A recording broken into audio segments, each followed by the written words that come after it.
So good morning guys, nandito tayo ngayon mag-feed tayo ng ating manok at magpapainom tayo sa kanila ngayong umaga. So dito sa Tiboli medyo malamig kaya yung first week natin tsaka nandito yung first week natin ilawan pa natin day old ang first week. And dito sa kabila naman first week hanggang second week nag-iilaw pa rin tayo pero 25 watts na kasi medyo malamig nga dito sa Tiboli. Tsaka dito naman yung brooder natin divide 2 lang siya kaya medyo malaki siya. Dito natin nilalagay yung ating mga month old at pataas. Yung pinapainom natin, nilalagay natin ng vitamins. Vitamin Pro yung ginagamit natin, tsaka nilalagyan din natin ng Oriental Herbal Nutrients. Ito po yung natural na herbal na pampaboost at pampalakas ng ating mga chickens.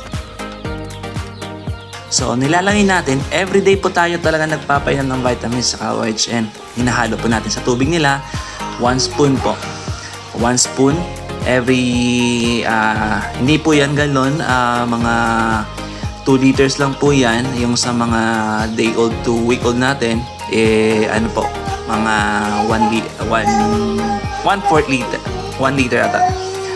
So, yung isang kutsara ng Vitamin Pro, vitamins, saka 2 takip ng Oriental Herbal Nutrients para ma-develop po at maiwasan natin yung mga sakit ng ating mga manok. So dito po lalagyan na natin siya ng tubig. Importante po na i-shake po natin yung tubig sa vitamins para mahalo po sila ng maayos.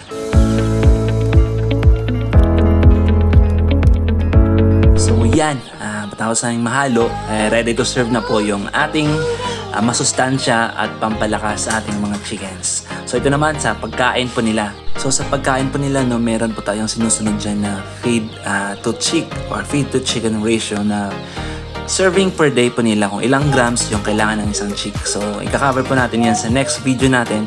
Pero ngayon, dahil binubrood pa lang sila, nagbibigay po tayo ng ad libitum, yung unlimited po na feeding sa ating mga sisiyo.